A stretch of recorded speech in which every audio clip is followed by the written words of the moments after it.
ഇന്ന് നമുക്ക് തട്ടുകട സ്റ്റൈൽ നല്ല ടേസ്റ്റി ആയിട്ടുള്ള പരിപ്പ് വട എങ്ങനെ ഉണ്ടാക്കുന്നതെന്ന് നോക്കാം. ഞാനിവിടെ 1 കപ്പ് കടലപ്പരിപ്പ് 2 മണിക്കൂർ കുതിരാൻ വെച്ചിട്ടുണ്ടായിന്. ഇനി ഇത് വെള്ളം ഊറ്റിയിട്ട് ഒരു അരിപ്പയിലേക്ക് മാറ്റണം.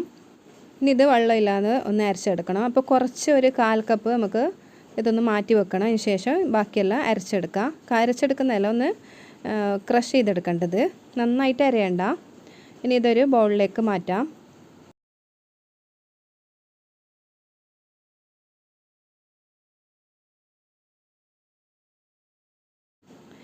ഇനി ഇതേ മിക്സീൻ്റെ ജാറിലേക്ക് ഒരു 5-6 വെളുത്തുള്ളിൻ്റെ ഇലയും കുറച്ച് കറിവേപ്പിലയും ഒരു 3 വറ്റൽ മുളകും ഇട്ട് ഇതൊന്ന് ക്രഷ് ചെയ്തെടുക്കാം. ഇനി ഇത് അരച്ച് വെച്ച കടയിലയിലേക്ക് ചേർത്ത് കൊടുക്കാം. ഇനി ഇതിലേക്ക് ചേർക്കുന്നത് ഒരു ഉള്ളീൻ്റെ പകുതി ചെറുതായിരിഞ്ഞത്, ഒരു പച്ചമുളക്, ഒരു കഷ്ണം ഇഞ്ചി ചെറുതായിരിഞ്ഞത്, പിന്നെ കുറച്ച് കറിവേപ്പില ചെറുതായിരിഞ്ഞത്, ഇത്രയും ചേർത്ത് കൊടുക്കാം. ഇനി ഇതെല്ലാം കൂടിയിട്ട് ഒന്ന് നന്നായിട്ട് മിക്സ് ചെയ്തെടുക്കണം. പിന്നെ നേരത്തെ മാറ്റി വെച്ച കടലപ്പരിപ്പ് ഇട്ട് കൊടുക്കാം. ഇനി ഇതൊന്ന് നന്നായിട്ട് മിക്സ് ചെയ്തെടുക്കണം. അപ്പോൾ ഇതുവരെ ഇതിലേക്ക് ഉപ്പിട്ട് കൊടുത്തിട്ടില്ല. ഇനി ആവശ്യത്തിന് ഉപ്പും കൂടി ചേർത്ത് കൊടുക്കാം. ഇനി ഇതെല്ലാം കൂടിയിട്ട് ഒന്ന് നന്നായിട്ടൊന്ന് മിക്സ് ചെയ്ത് കൊടുക്കാം.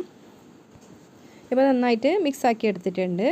ഇനി ഒരു വലിയ ബോൾസ് ആക്കിയിട്ട് എടുത്തിട്ട് ഇത് കൈയിൻ്റെ നടുവ് കൊണ്ട് ഒന്ന് ഇതുപോലെ ഒന്ന് പ്രസ് ചെയ്ത് കൊടുക്കണം. ശേഷം ഒന്ന് സൈഡൊക്കെ ഒന്ന് ഷേപ്പാക്കി എടുക്കാം. അപ്പോൾ ഇതുപോലെ ചെയ്തെടുക്കാം എല്ലാം.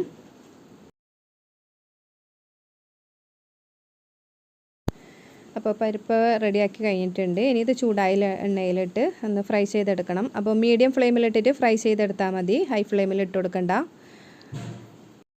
അടിഭാഗം നല്ല ബ്രൗൺ കളറായി വന്നാൽ ഒന്ന് തിരിച്ചിട്ട് കൊടുക്കാം. ഇപ്പോൾ ഇതാ 2 ഭാഗവും നല്ല ഫ്രൈ ആയി വന്നിട്ടുണ്ട്. ഇനി ഇത് എണ്ണയിൽ നിന്ന് കോരിയെടുക്കാം. അപ്പോൾ നല്ല ടേസ്റ്റി ആയിട്ടുള്ള പരിപ്പ് വട റെഡി ആയിട്ടുണ്ട്. മീഡിയമിൽ തന്നെ നല്ല ക്രിസ്പി ആയിട്ട് ഫ്രൈ ചെയ്തെടുക്കാൻ നോക്കണം. തട്ടുകട സ്റ്റൈലിലുള്ള നല്ല ടേസ്റ്റി ആയിട്ടുള്ള പരിപ്പ് വട റെഡി ആയിട്ടുണ്ട്. എല്ലാവരും ട്രൈ ചെയ്ത് നോക്കി ഫീഡ്ബാക്ക് അറിയിക്കാൻ മറക്കണ്ട. വീഡിയോ ഇഷ്ടപ്പെട്ടാൽ ലൈക്ക് ചെയ്യാനും കമൻറ്റ് ചെയ്യാനും ഷെയർ ചെയ്യാനും മറക്കണ്ട. എൻ്റെ ചാനൽ ആദ്യമായിട്ട് കാണുന്നതെങ്കിൽ നിങ്ങൾക്ക് എൻ്റെ ചാനൽ ഇഷ്ടപ്പെടുന്നുണ്ടെങ്കിൽ സബ്സ്ക്രൈബ് ചെയ്യാനും മറക്കണ്ട. മറ്റൊരു വെറൈറ്റിയും ടേസ്റ്റിയുമായിട്ടുള്ള റെസിപ്പിയുമായി വരുന്നത് വരെ bye, take care, thank U.